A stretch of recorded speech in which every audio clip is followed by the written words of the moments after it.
భరద్వాజ గారు ఈరోజు సలార్ రిలీజ్ అయింది, థియేటర్లోకి వచ్చింది. ఎక్కడ చూసినా ఒకటే సందడి, సినిమా సందడి. థియేటర్లన్నీ కోలాహలంగా ఆడిపోతున్నాయి. సినిమా చూసాం మనం. సినిమా ఓవరాల్గా మీకు ఎలా అనిపించింది? ఇటీవల కాలంలో వైలెన్స్ చాలా ఎక్కువ ఉంటుంది సినిమాల్లో అనేది మనం చూస్తూ వస్తున్నాం. యానిమల్లో కూడా చూసాం. ఇది ఇంకొక తరహా యానిమల్గానే అనిపించింది సినిమా. ఓకే, అంటే హీరో కనిపించిన ప్రతి షాట్లోనూ వైలెన్స్ ఉంది. అంటే వైలెంట్ పీపుల్ హిస్టరీ అని చెప్పాడు ఆయన. అవును. పైగా కాన్సార్ అనేటువంటి ఒక ఏరియా, లిబరేటెడ్ ఏరియా, అది ఏ ప్రభుత్వానికి చెందనిది. ప్రస్తుతం ఉనికిలో ఉన్నటువంటి ఏ ప్రభుత్వానికి చెందని భారతదేశంలోనే ఉన్న, భారత భూభాగం మీద ఉన్నటువంటి ఒక లిబరేటెడ్ ఏరియాగా చెప్పే ప్రయత్నం చేశాడు. అవును. అంటే పాకిస్తాన్ బార్డర్లో ఉందా ఇది అన్నట్టుగా ఒక ఇంప్రెషన్ ఇస్తాడు ఈ కాన్సార్ అనేటువంటి లిబరేటెడ్ ఏరియా. అవును. రెండోది, కథని దేశమంతా తిప్పాడు ఆయన. అస్సాం వెళ్ళాడు, కలకత్తా వెళ్ళాడు, అవును, అనేక ప్రాంతాల చుట్టూ తిప్పాడు కథని. అయితే మేజర్గా మనకి అనేక జానపద సినిమాల్లో ఉన్న కథే ఇది. కథగా కొత్తదనం ఏమీ లేదు దీనిలో. Main line. అవును, మెయిన్ లైన్ ఏమీ లేదు అసలు. అంటే రెండు రాజవంశాల మధ్య గొడవ. ఆ రాజవంశాలు గొప్పవా నీచమైనవా అనే గొడవ పక్కన పెట్టేస్తే, రెండు రాజవంశాల మధ్య గొడవ. ఒక రాజుని చంపటం ద్వారానే ఇంకొకటి రాజు అవుతాడు ఎప్పుడైనా. అలా రాజు అయినప్పుడు ఆ చనిపోయిన రాజు తాలూకా వారసులు వీళ్ళ మీద పగపట్టడం, పగ తీర్చుకోవడానికి రకరకాల ప్రయత్నాలు చేయటం, అది ఒక పద్ధతి. అలాగే ఈ సామ్రాజ్యం ఏర్పడేటప్పుడు అనేక మందిని లొంగ తీసుకుంటారు సామంతరాజులుగా. ఈ సామంతరాజులు కూడా అప్పుడు గెలవలేక లొంగిపోతారు, కానీ గెలవాలనే తపన సావదు వాళ్ళలో. అవును. అందుకని వాళ్ళు ఏదో పద్ధతిలో తిరుగుబాట్లు చేయడానికి ప్రయత్నాలు చేస్తారు.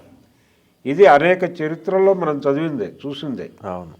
అదే ఉంది సినిమాలో. అనేక విఠలాచార్య గారి సినిమాల్లో ఇలాంటి కుట్రలు కుతంత్రాలు మనం చూస్తున్నాం.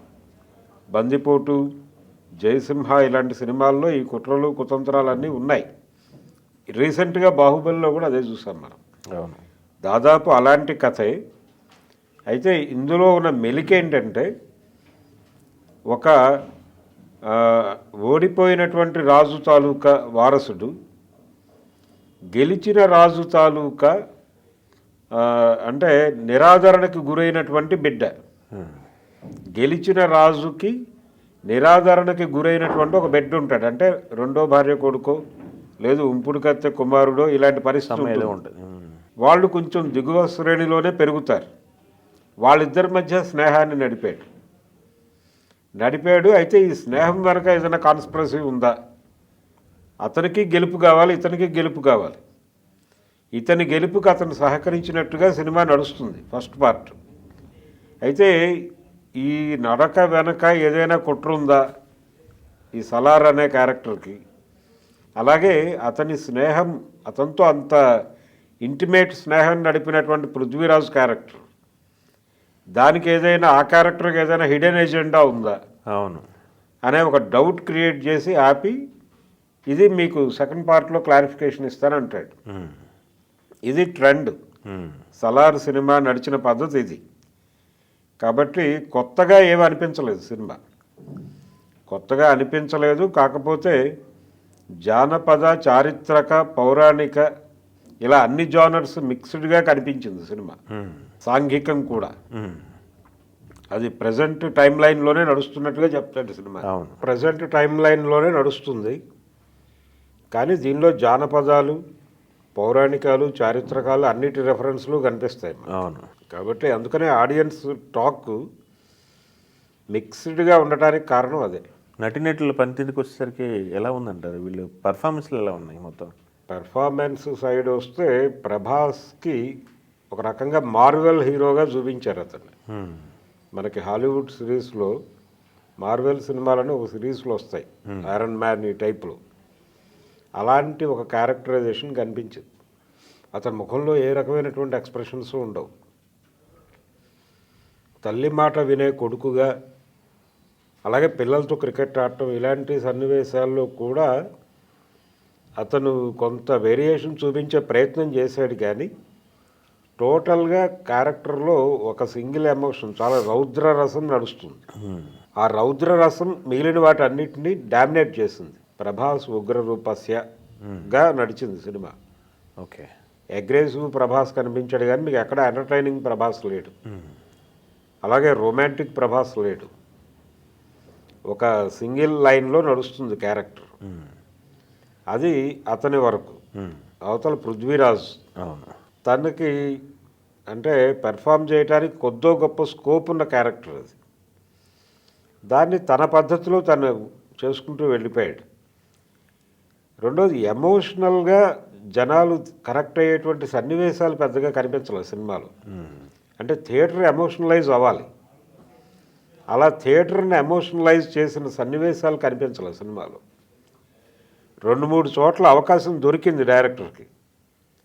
ఇప్పుడు పృథ్వీరాజ్ని ఇబ్బంది పెట్టేటువంటి ఒక క్యారెక్టర్ని తల నరికేస్తాడు ఇతను. ఆ తల నరికే సన్నివేశం ఇలాంటిదే బాహుబలిలో కూడా ఉంటుంది.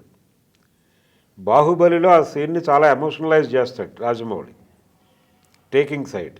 ఇక్కడ అది కనిపించాల. అలాగే యానిమల్తో పోలిస్తే యానిమల్లో ఫిలసాఫికల్గా ఇబ్బంది ఉన్నప్పటికీ, కంటెంట్ మీద కొన్ని విమర్శలు ఉన్నప్పటికీ, థియేటర్ని ఎమోషనలైజ్ చేయటం అనే టెక్నిక్ సందీప్ వంగ బాగా చూపించాడు. అంటే థియేటర్ మొత్తం ఎమోషనలైజ్ అవుతుంది, అతనితో పాటు ట్రావెల్ అవుతుంది. అది ఆ జర్నీ కనిపించలేదు ఇక్కడ. థియేటర్ని ఎమోషనలైజ్ చేయలేకపోయాడు ప్రశాంత్ నీల్ అనేది వాస్తవం. ఓకే. ఈ కారణాల వల్లనే డివైడ్ టాక్ నడుస్తుంది బయట. టెక్నికల్ వాల్యూస్ ఎలా ఉన్నాయంటారు మీరు? టెక్నికల్ వాల్యూస్ అంటే ఇప్పుడు ఆర్ట్ డైరెక్షన్ ఇవన్నీ అంటే ఆయన అనుకున్న పద్ధతిలో సెట్టింగ్స్ వేసుకున్నాడు. సెట్టింగ్స్ అని అవును. అలాగే విఎఫ్ఎక్స్ ఇవన్నీ మ్యూజిక్ టెక్నికల్గా చాలా సౌండ్గానే ఉంది సినిమా. మ్యూజిక్ మంచి మ్యూజిక్కే తీసుకున్నాడు. తనకు అలవాటైనటువంటి సంగీత దర్శకుడే ఆయన. అవును, వాళ్ళ టీమే దాదాపు. టెక్నికల్గా చాలా బాగుంది సినిమా.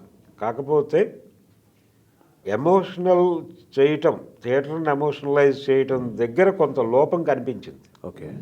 ఆ లోపమే మనకి రిజల్ట్ మీద కనిపిస్తుంది. అది ఓకే. ఇప్పుడు 1500 కోట్ల టార్గెట్ ఈ సినిమాకి. బాహుబలి పార్ట్ 2ని బ్రేక్ చేయటం అనే ప్రోగ్రాం అనుకుంటే యానిమల్ రేంజ్కి ఎడుతుందా లేదా అనే పరిస్థితి ఇప్పుడు. అది 1000 కోట్లు దాటింది. ఇది 1000 కోట్లకు వెడుతుందా లేదా అనే ఒక సందేహంలో ఉంది సినిమా ఇప్పుడు. ఓకే. ప్రభాస్ ఫ్యాన్స్కి అయితే ఒక రకంగా చాలా గ్యాప్ తర్వాత ఎమోషనల్ ప్రభాస్ని చూశారు ఇందులో. అది వాళ్ళు ఎంజాయ్ చేస్తున్నారు. ఈరోజు బెనిఫిట్ షోల దగ్గర వచ్చిన టాక్ అంతా అదే. విపరీతంగా ఆనందపడిపోయారు వాళ్ళు. ఆ నరకటం అంటే వైలెన్స్ అనేది చాలా కామన్గా కనిపిస్తుంది ఈ మధ్యకాలంలో. ఒక ఫినామినాగా మారిపోయింది అది. ఓకే. చిరంజీవి హీరో అయినా, బాలకృష్ణ హీరో అయినా, మరొకరు హీరో అయినా, రజనీకాంత్ జైలర్లో కూడా చూసాం. తల నరకటం అనేది చాలా కామన్గా తీసేస్తున్నారు. ఇదొక ట్రెండ్గా మారే ప్రమాదం కనిపించింది ఈ సినిమా చూశాక.